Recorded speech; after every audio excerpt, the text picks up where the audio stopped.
What's good, YouTube? New YouTube video. You know what I mean?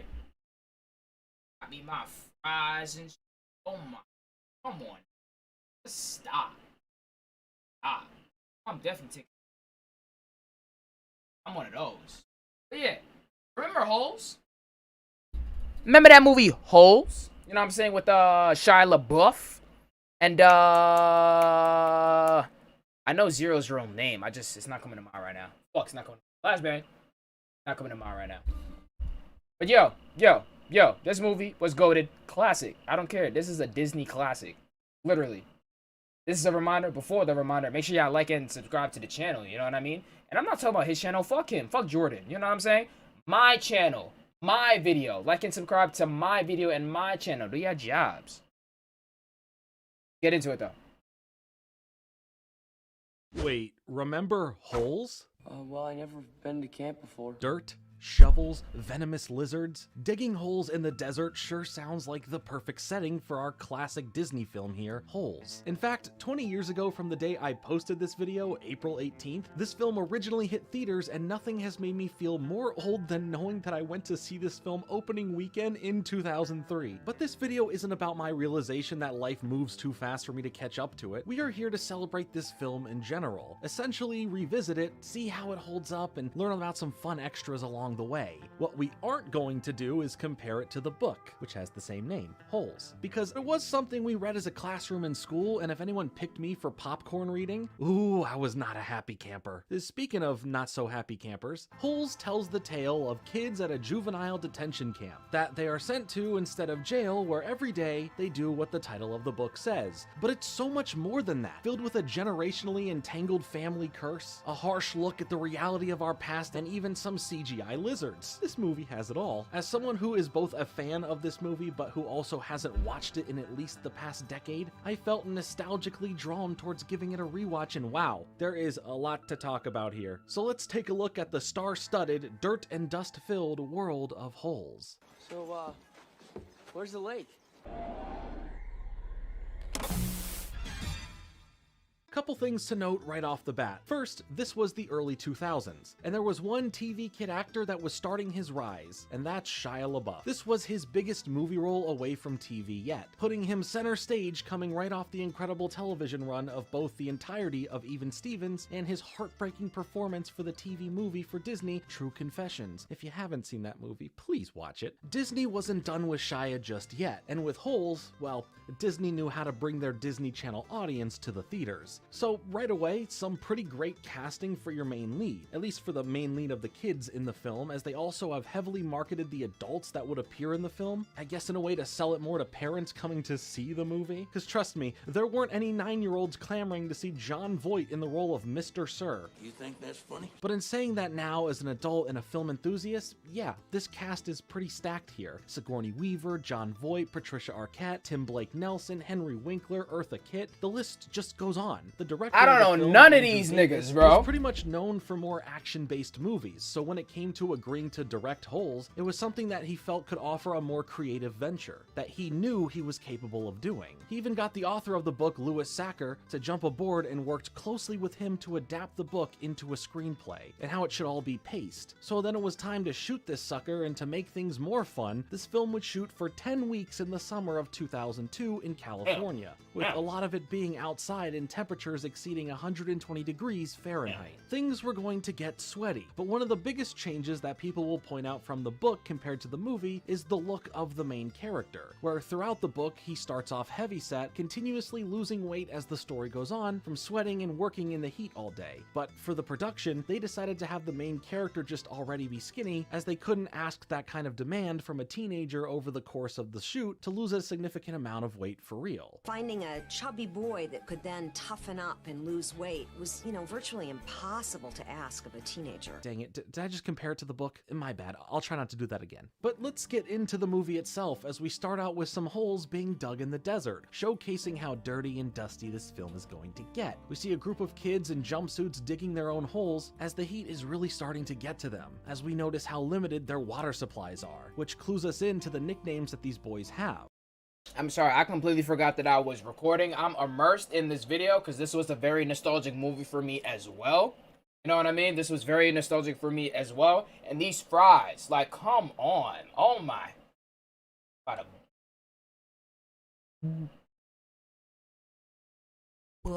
Like, come on, bro. Okay, let's get back into it. A few things about the thingy. Yeah, I had no idea who the fuck them actors were. The sheriff nigga, he always pissed me off because he would spit after every sentence. Then there was the lady who also pissed me off too. And then, like, the constant flashbacks, you know what I'm saying, to racism and all that shit. The constant flashback to that black man that got shot trying to cross the river. That shit was crazy. I'm not gonna lie, this movie was dark for real. I ain't gonna hold you. Like, they ain't fuck around with this movie. Okay.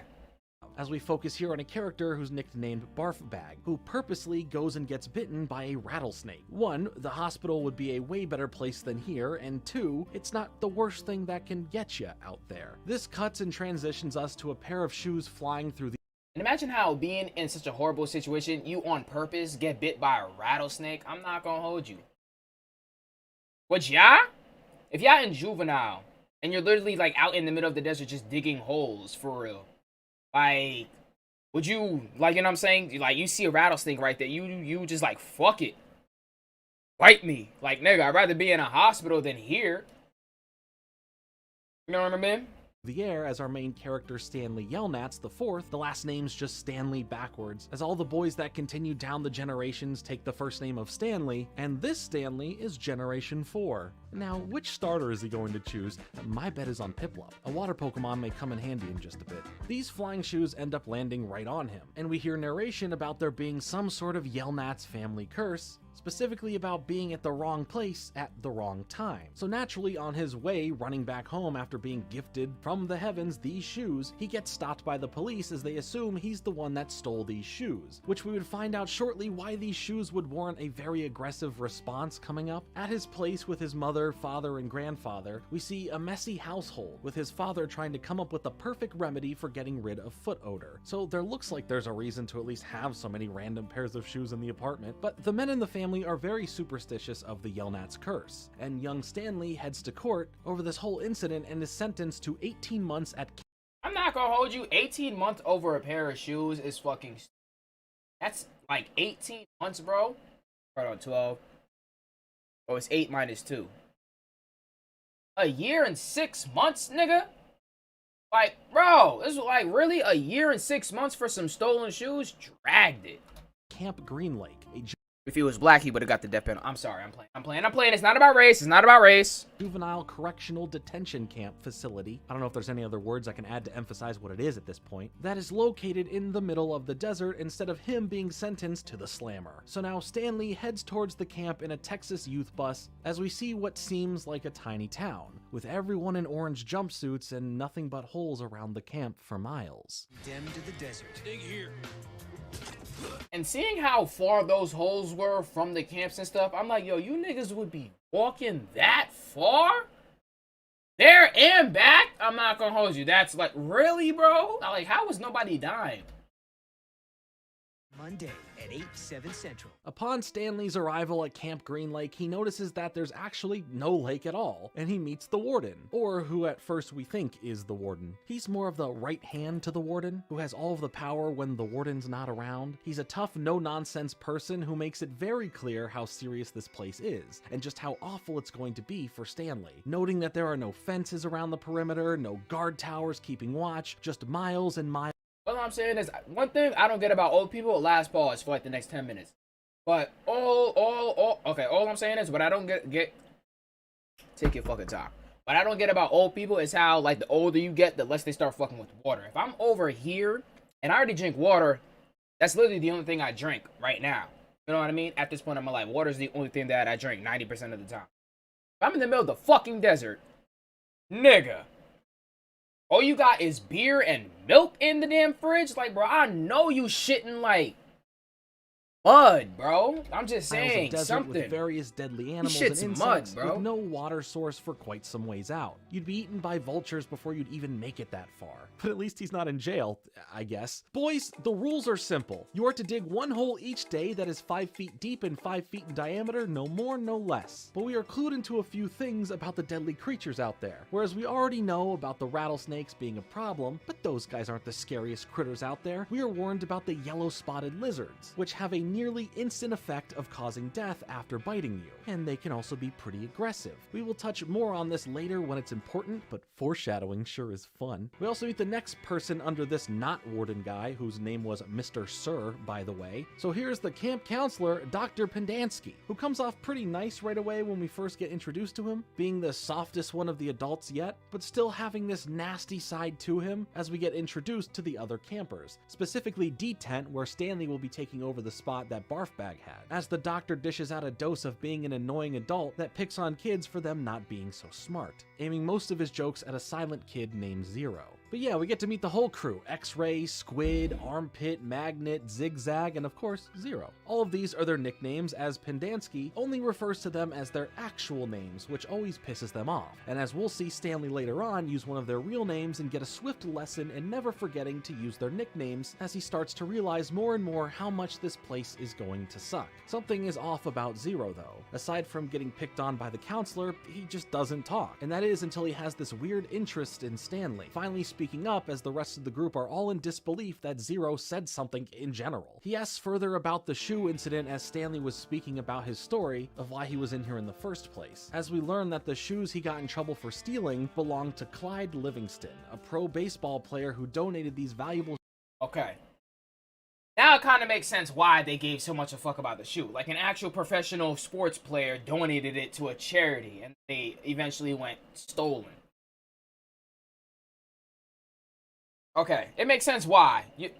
You know what I'm saying? Because they belong to a charity and shit like that. I literally said no more pauses for the next 10 minutes. Okay, I'm sorry. Shoes of his to L carry. Streamer. But what hurt his defense in the long run, you know, of just randomly coming across these pair of shoes, or I guess them coming across him, is that he was a massive fan of this baseball player, with his room at home during a search from the cops being shown to be covered in a whole bunch of merch from that player specifically. But all the campers in the morning are woken up even before the sun is out so they can get ready to head out and start digging their hole for the day. We learn about a reward system that if you end up finding something, you report it, and if the warden deems it interesting, based off whatever it is, then you get the rest of the day off from digging a hole. While that sounds pretty fishy, we are assured that digging these holes is only for the benefit of the campers themselves. It builds character and possible heat stroke. Throughout the movie, we get two other stories at play aside from the modern day story at the camp. One that wraps up quickly in its base story that takes place the furthest back but ties in heavily to the overall plot and specifically the characters, and another that is placed throughout the film as we learn more about the past of this area that plays into the story today. The first backstory we get heads back the furthest, where we hear the tale of Stanley Yelnats IV's no good, dirty, rotten, pig-stealing great-great-grandfather, who, while trying to figure out how to earn the hand of a fair maiden, he must win the acceptance of the girl's father, who is courting off his daughter, against Azamat from Borat. Well, I guess this movie was 3 years before Borat, semantics, who has offered the father a really big pig, which the father is into that gift over this guy's who's just wanting to offer his heart. So he turns to a fortune teller named Madame Zeroni that offers him a pig that he must carry up a mountain to a water source to help nurture it into a pig large enough to beat out this other man. But before he leaves, the deal only works one way. You can have the pig, but notes that if he doesn't come back for her to bring her up the mountain, then him and his whole family will be cursed from there on out. So of course he takes the pig and begins doing what he can to raise it into a large pig. And after some time has passed when the pigs are presented to the father, the pigs weigh the same. So the father leaves the decision to his daughter, and to Yelnat's surprise, she has to think about it, even though he already assumed that he's the surefire choice that she wanted all along. Before she even makes her decision, he bows out over all of this, tells them to keep the pig, and catches a boat ride that will bring. Damn. I would have thought the same too. I would have been like, why the fuck do you need to think about it? This is a nigga you gonna be with for the rest of their life. Look at me and look at this fat son of a bitch. Think about it. I'm out of here. The fuck, keep the pigs, bro. And now you married to this fat nigga for the rest of your life. And she looked like she didn't even enjoy it. No, fuck the pauses. No, that actually pissed me off because this shit just made me like remember that part. Now she's stuck with that fat old dirty nigga for the rest of her life, and she didn't look like she was happy about that. Bitch gonna talk about something. Let me think about it. What? Alright, I'm leaving too. You can keep the pigs, bro. Fuck all that. Like what? Bring him to America, but there was one thing that he forgot to do, as Madame Zeroni causes the curse to set in, as the lineage of Stanley Yelnats would begin, starting with this guy's firstborn son, which plays into the lore of the other flashbacks we'll see throughout the film, where we hear all about Kissin' Kate Barlow, an outlaw that ran with a dangerous group to rob from banks and stagecoaches as she leaves her victims with a lipstick-covered smooch on their head. Stanley Yelnats I ties in initially to the story through being robbed by Kate, but not killed by her. She only stole what he had on board, like this chest. But from here, we will tie back into this story as we move along. Back at the dig site, we see how fast Zero is at digging holes, as the others also finish not too long after, but Stanley is still finishing up his as the sun leaves the sky for the day, being the last person back to camp, being surprised by Mr. Sir, who holds a gun directly at him. But after this shock, it was actually aimed at a yellow-spotted lizard right behind him. A very CGI yellow-spotted lizard, and Mr. Sir eviscerated it off the face of the earth. And its face, off of its face. I don't even want to show you this part, where we get a close-up of the gruesome aftermath of this little fella. Now, let's finally chat about this thing, the yellow-spotted lizard.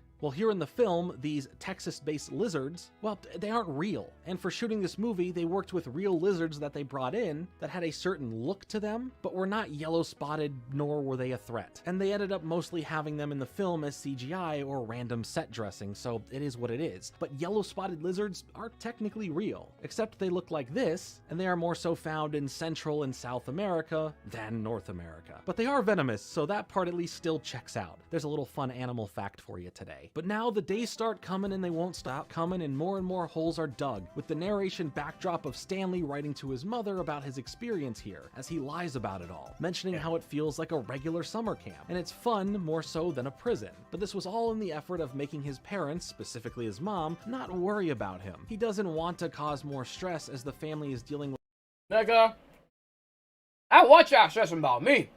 Fuck out of here. I want y'all worried about my safety. Fuck out. Fuck all that. I want y'all stressing and worried. It's hell over here. with a lot currently, as we'll see. He then gets picked on for even writing letters to his parents, as the other campers have been conditioned to feel like they are unloved and unthought of from their own personal experiences and what this environment at the camp breeds. Later on, when digging, Stanley finds a fossil of some fish that are pretty cool, but not cool enough to excite the warden, so he doesn't get the rest of the day off, which kind of starts setting up some red flags about what findings even qualify as something of interest. But hey, at least we have proof that this barren desert was once a lake, and possibly a green one. We start getting a taste of the flashbacks where we meet Sam, an onion farmer who brings his goods to the town from his boat, the Mary Lou, across the Green Lake, and he also has a donkey of the same name. His goods are what he has made with his onions, claiming them to be the cure for everything, and can aid in fending off those pesky yellow-spotted lizards. He sells the elixirs and mixtures to those in town who hear him out, but another reason he enjoys this town so much is Catherine, who runs the schoolhouse, teaching kids and adults alike. When we cut back to the holes, X-Ray comments to Stanley that the next time he finds something, he should give it to him instead, as in a vague threat that it wouldn't be fair for him, who just got there to have a day off, when he hasn't ever had one for the long length that he's been there for. Things continue to not be so great for Stanley. See me! This is what I'm saying, bro. I don't like pushovers. I'm not gonna lie. I hate pushovers. I hate niggas who can't stand up for them. I'm sorry. Like, I don't give a fuck if you're, like, non-confrontational. Like, nigga, at least say something. Like, for at least say something. At least curse a nigga out or something. At least call him a bitch or a fuck, nigga. Like, I'm just saying, like, at least say something. I just hate niggas who just, like, lie there and just let somebody do whatever they want. Pause. Like, bro, you just stand there and just let somebody do whatever they want and say whatever they want to. It's like, I hate people like that. Say something. At least say something, bro. I hate people like that. I'm sorry. I hate people like that. He accidentally gets in a confrontation with this other guy, but the rest of his cabin crew back him up to calm this other guy down, as we see that Zero, again for some weird reason, was looking out for Stanley, having a pool ball clenched in his hand and ready to fight, but it was de-escalated, so no worries at all. Stanley also earns the Nick Hand off when he has an Great for Stanley, as later he accidentally gets in a confrontation with this other guy, but the rest of his cabin crew back him up to calm this other guy down, as we see that Zero, again for some weird reason, was looking out for Stanley, having a pool ball clenched in his hand and ready to fight, but it was de-escalated, so no worries at all. Stanley also earns the nickname Caveman, and we see that there is some bonding starting to happen within the group, but also some internal conflicts between them here and there. Stanley receives a letter back from his mom as we cut to seeing her write it, as stuff around her seems to be a mess, as there is troubles with the landlord and being able to afford rent. But she mentions that this note made her feel like a good mother who could afford to give her son the camp experience, even if it isn't the way Stanley made it sound. So his curated candor in writing gave her a moment of peace in a room full of madness. Zero stands behind him as he reads this, as Stanley says that he doesn't want him reading over his shoulder like that. But Zero says that he can't read and opens up to Stanley, asking him for help to teach him. Stanley rejects this at first, as we see more of a brotherhood build between Stanley and the rest of the boys. Next time we see them in the whole field, Stanley finds something again.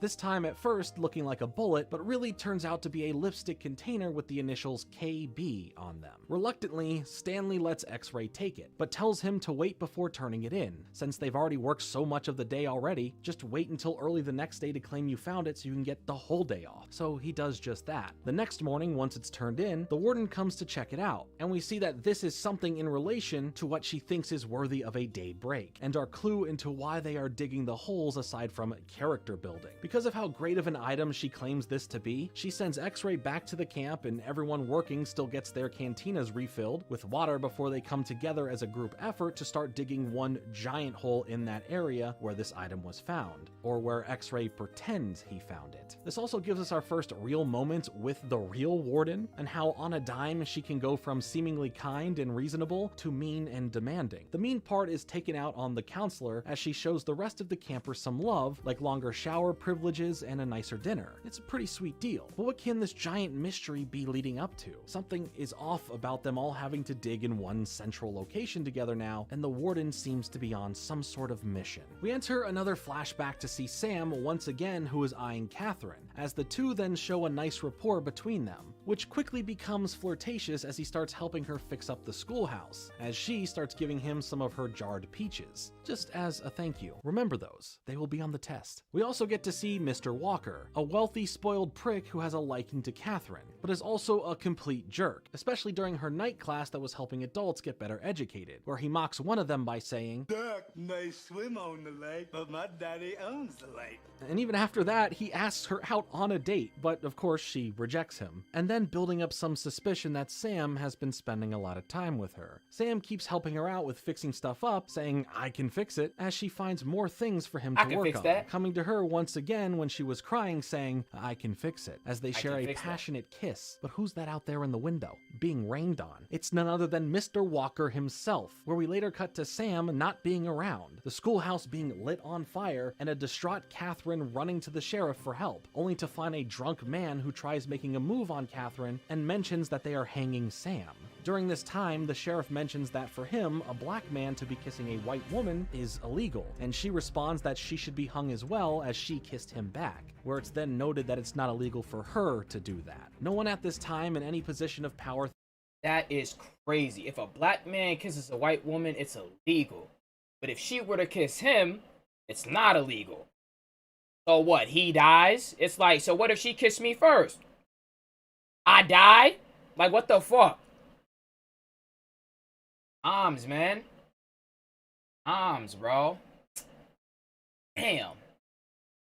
Thinks twice about Mr. Walker's story, especially with how deep-rooted the racism is, as a hunt for Sam would then take place, showing us that his donkey was shot dead, as we then cut to a silhouetted boat chase of Sam paddling away from a personal-sized steamboat, one that belonged to Mr. Walker, with the only backlight being the moon, until we hear a gunshot, seeing Sam instead shot dead for trying to escape, with his body falling into the lake. After a night of coming to terms with what happened and what she'll do now, she arrives back at the sheriff's office the next day and shoots him dead right then and there with no second thought, leaving him with that kiss he wanted the night before right on his head, as it leaves a lipstick imprint, where she then goes on to become the famous outlaw Kissin' Kate Barlow.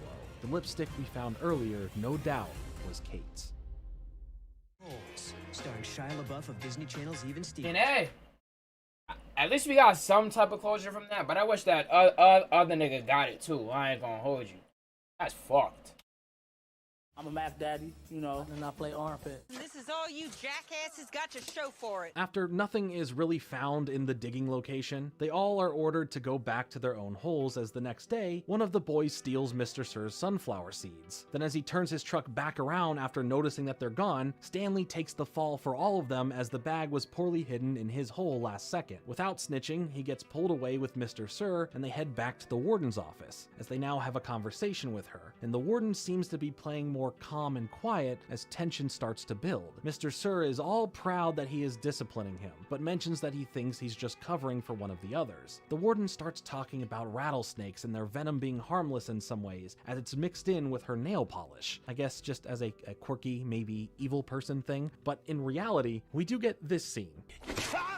Yeah, she claws him with the venom nails for wasting her time with this, as maybe the detention factor of this place is just a giant cover-up, and cover-up is what Mr. Sir will surely be needing. I mean, just look at his face after this. It's disgusting. Stanley gets sent back to I mean, it's true. Why the fuck was you wasting her time with some dumb shit like that? You think she give a fuck about your sunflower seeds, nigga? Like, what the hell? Don't be wasting my time with this bullshit. This nigga should be out there digging holes. Like, damn, you gonna snitch on him for some sunflower seeds, nigga? to the holes where everyone is surprised that he didn't snitch about the sunflower seeds, but also sees that Zero has dug his hole for him in the meantime, something he's fast at and is stated earlier in the film that he likes to do. He tells Stanley that he knows he didn't steal the shoes all along, but doesn't go into it further just yet. Zero wants to dig every hole for Stanley in return for Stanley spending extra time helping him learn how to read. And now we start to really meet the person behind Zero named Hector. Hector Zeroni. Where have I heard that name before? Anyway, Hector wants to learn how to read in the efforts of helping him hire detectives to find his mother after he explains Adam Zeroni. That was his great grandmother who was the one that cursed his family. I didn't even notice that when I went back, when I was watching the movie in real time. I didn't even realize that. Okay, so your great grandmother was the one that cursed my entire family. Oh yeah, and that's what broke the curse because he brought him up the map. Okay.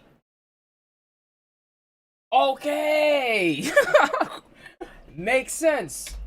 how one day she disappeared and he was left on his own, causing him to become homeless and fending for himself on the streets for some time. Back at the digging site, the other boys are pretty mad at Stanley for having Zero still dig his holes for him, but he's still somewhat participating regardless. The kids all start taking their comments too far as Zigzag pokes at Stanley too much, where even the counselor is encouraging Stanley to fight back at it. So the two of them get into a scuffle, but Hector jumps in and starts choking out Zigzag and not letting him go no matter what, taking it even further as the counselor gets scared about this and fires his gun in the air, stopping them. The warden and Mr. Sir pull up as the kids try to explain what happened, but the other kids end up snitching on Stanley, saying that he isn't digging his own holes, doing so even after he didn't rat them out or get anyone else in trouble just the other day. Hey, you see? You can't be a real nigga. You can't be a real nigga. What the fuck? Yo, do I not chew my food? Okay. Can't be a real nigga to bum-ass nigga.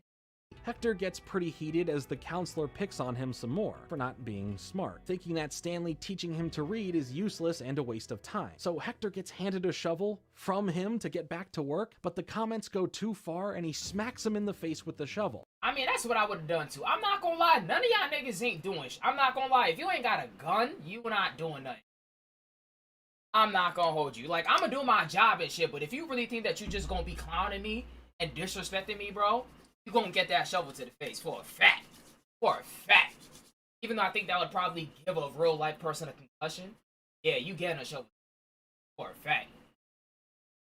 So not only is Mr. Sir looking pretty rough with those gashes on his face, but now Pendansky's face has been flattened. Right after this, Hector goes running into the desert away from the camp, as the adults don't really chase after him, at least not hard enough. Later on, privately meeting, knowing that if he doesn't come back, no one outside of this place is waiting for him. They can just get rid of the evidence of him being there in the first place, and it's like, hey, Hector, who? Stanley walks in on them just at the right time as he lets them know he hears how terrible of people that they are. The boys ponder on what might happen to Zero out there as they offer each other different thoughts of what could happen as we see a clip of Hector sometime during the day collapsing in the desert. We also cut back to learning about God's Thumb, a place of refuge in the desert that tales tell of only being able to survive out there by finding it and climbing up this rock structure. A place that Stanley Yelnats I apparently survived after being stranded by Kate thanks to being robbed by her. In the meantime, another new kid gets brought to the camp who gets nicknamed Twitch because, well, he twitches. Should have seen me behind the wheel of that Mustang convertible.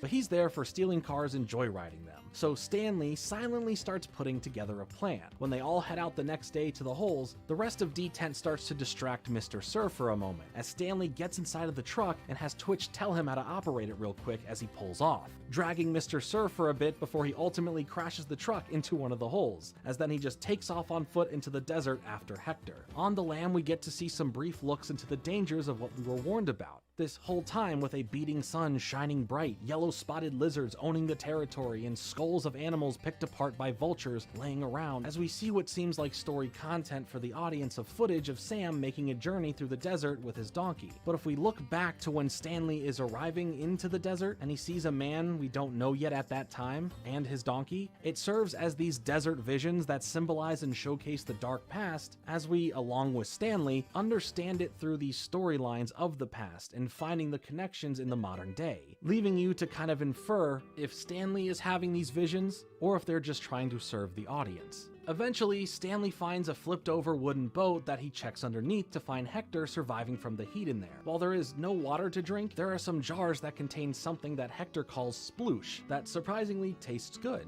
that they both end up finishing that turns out to be fermented peaches. The same peaches from who? Correct. So what? That's the exact spot he died at? R.I.P. R.I.P. Sam. Catherine, from back in the day when she gave them to Sam. See, I told you they would be on the test and you passed with flying colors. When they get out from under the boat, seeing that it was called the Mary Lou, they notice a rock structure like no other in the distance, God's Thumb. So they make their way to it while everyone back at camp champions Caveman as brave and really awesome for stealing the truck and heading out after Zero. But the climb up the mountain for God's Thumb isn't easy. First, when Hector was helping Stanley up with a shovel, it resulted in slicing both of his palms open, as well as Hector nearly fainting and falling off the mountain at one point and Stanley saving him. He decides then to carry Hector the rest of the way up God's Thumb as we hear audio from Madame Zeroni, who started the whole curse, reciting the promise to come back and bring her up the mountain for the water to strengthen up. Yes, if you couldn't tell from earlier, the Zeroni bloodline meets with the Yelnats once again as they mirror fulfilling that promise. My only complaint with this scene is that they really go out of their way to make it obvious what is happening, rather than playing the scene without the audio to... I'm not gonna hold you. Don't even say that they made it obvious, because I didn't even notice this when I didn't even notice this when I watched this movie in real fucking time. You know what I mean? Like, I didn't even notice this when I was watching this shit in real time. So it's not like they made it that obvious, because they didn't. They didn't make it that obvious at all. They did not. But I'm just saying. They didn't make it that obvious, because if my little ass, when I was watching this shit in real time, wasn't picking it up, I'm pretty sure there were other dumbass kids that weren't picking it up neither. Leave the viewer, but you see, as an adult, you see how I instantly just picked it up, right? Chance to understand and take it all in. It would have felt more impactful this way rather than to layer in the obvious audio that explains this. And yes, at the top of the mountain, God's Thumb houses its own water source. Alright, but to be honest with you, if you was really paying attention to the story, the minute you find out Hector's last name, that's when you would be like, oh, it's the Madame Zeroni bloodline. No. Oh, he's related to Madame Zeroni. And then when they finally get to the mountain, you should be able to piece it together.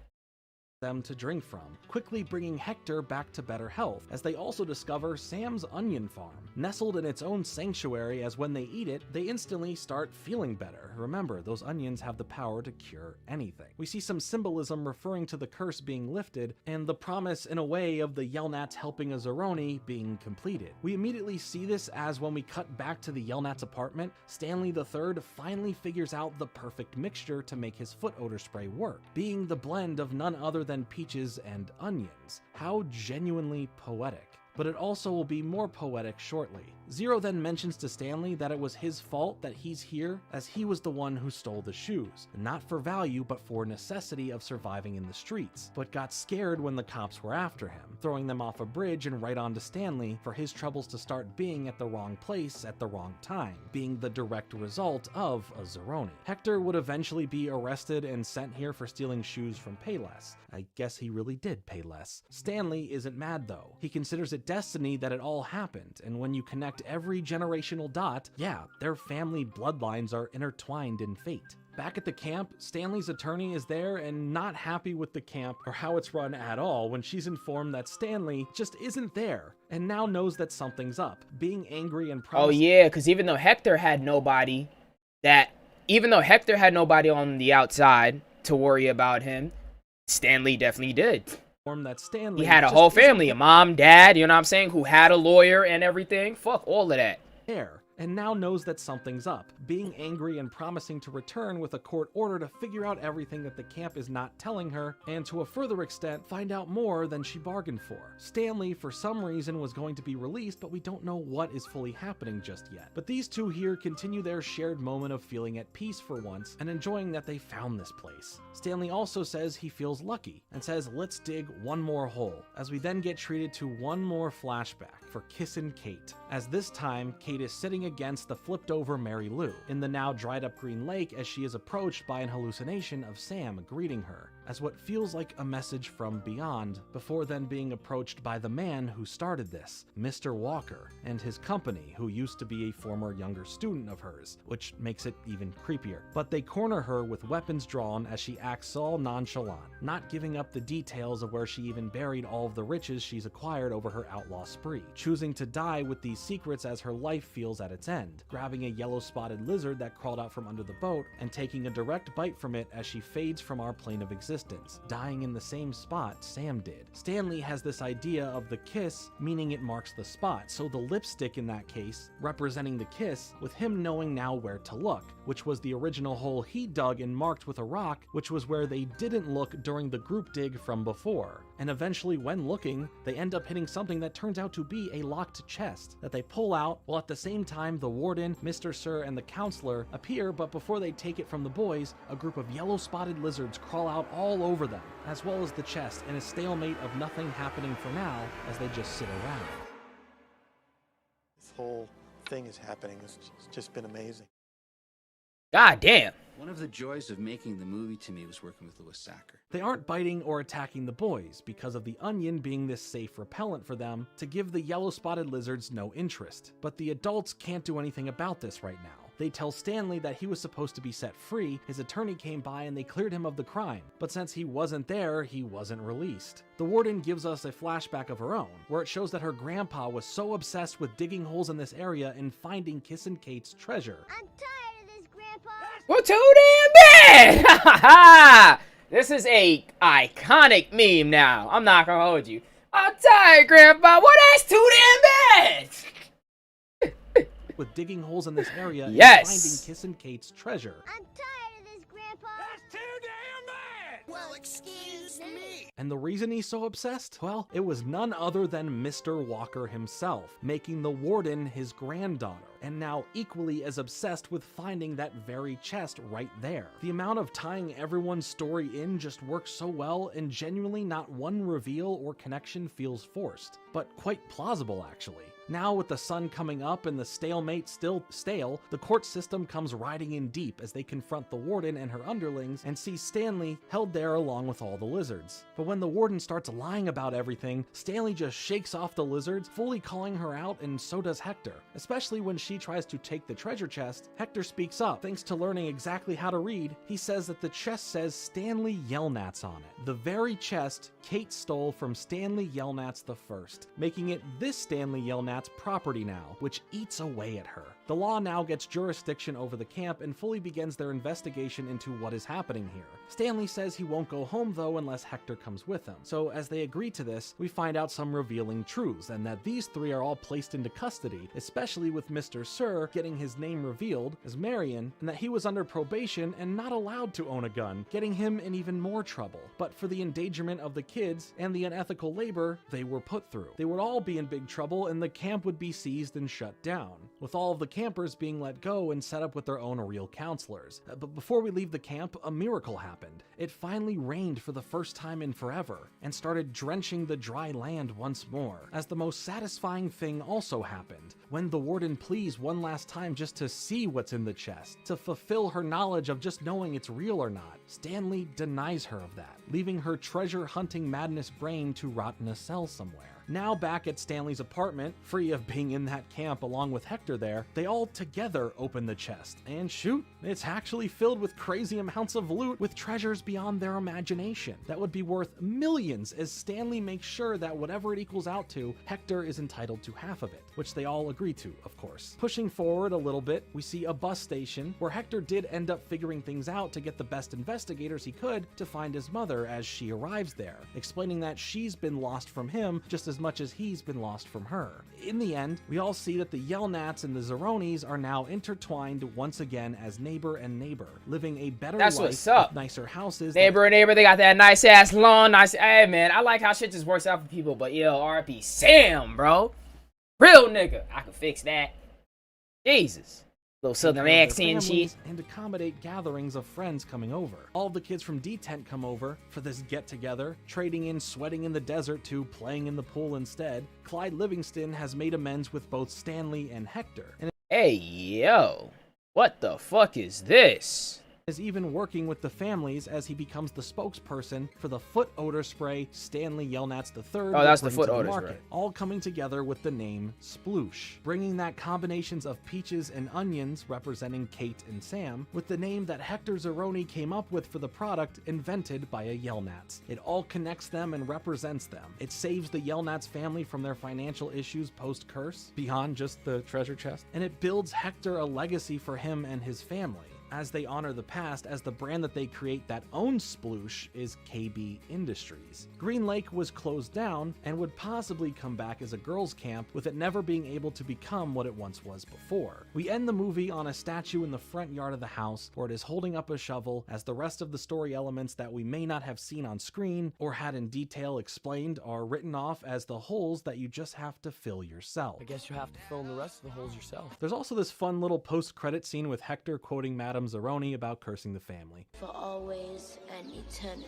Just a little fun thing they tossed in the end. When it comes to this film, I absolutely loved it, and seeing just how well it holds up, not only from the performances in the film, but from a writing aspect, how interconnected and important the story constantly feels, is genuinely impressive. And of course, a lot of thanks to this goes to the book, but also for how the author was able to adapt and slightly tweak things to fit a less than 2-hour film is worth a lot of praise on its own. There are moments that could be fleshed out further or some gaps that needed to be filled in, but they aren't crucial enough to ruin the movie, and heck, there's a book to read to do that in some aspects. While I wish some of the story's mysteries as they were getting resolved weren't as obvious visually and audibly through the editing, there was a significant level of pacing out each part that would open up more of the missing information, with constant things happening at first that make you go, well, why did that happen? Only to later get some more context to why that thing happened, and even later context to it that connects it all to something else. Back in the day, and by that I mean 2003, 2003, the film ended up performing fairly well, earning $71.4 million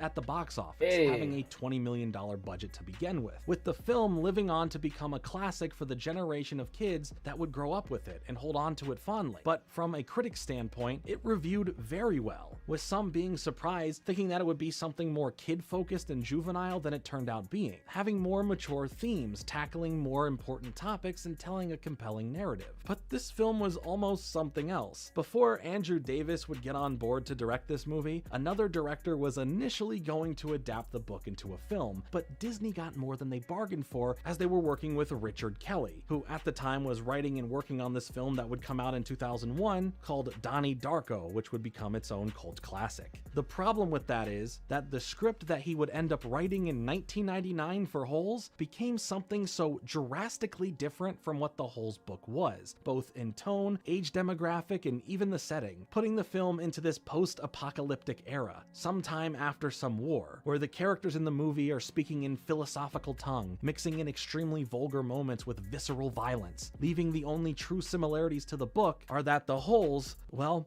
they will be dug. The full script can be easily found online now, as Richard Kelly himself even tweeted it out back in 2016, so I implore you to deep dive the script if you have any interest in seeing the what could have been if Disney didn't take Richard off the project, because oh boy, it sure is not the same movie we have here. Since the film, Shia LaBeouf has stated many years later that he doesn't think the film is bad, but he's not too proud of it, saying he thinks it's just okay. Cleo Thomas, who played Hector, is in the mixture of the Cleo Thomas. Okay, there we go. Current entertainment medium and Hollywood, still acting in some projects, but also being a musician and a YouTuber, complete with a whole online personality and brand, integrated in spaces like the gaming side of things. All of the D-Tent boys worked together in writing and performing the song Dig It for the movie, which was used heavily for the marketing, especially on Disney Channel. And hey, shout out to the crew that had to dig somewhere around 400 real holes for this film. I hope you are all well compensated. It all just seems. Are you dead ass?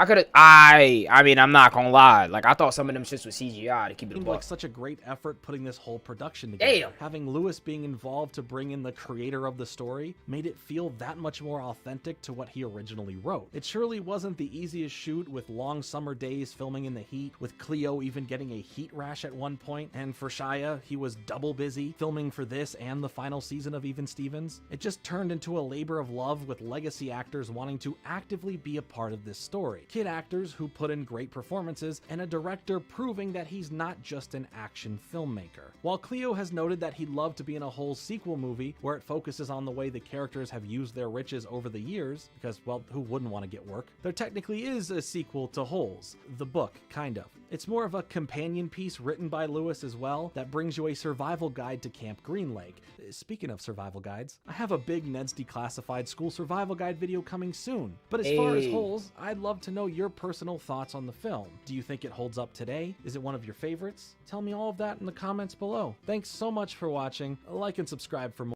It would definitely hold up today, and I would suggest you guys go check out that movie as well. It is an extremely nostalgic movie, though. You know what I mean? Dang, over 40 minutes. This is going to take a minute to upload. But other than that, though, like and subscribe to the channel. You know what I mean? Obviously, I'm not talking about Jordan. I'm talking about me. Like and subscribe to my video and my channel. You know what I'm saying? Chilling in Paris. Facts. But yeah, though, I appreciate y'all. Love y'all. You know what I'm saying? And do y'all jobs. Facts.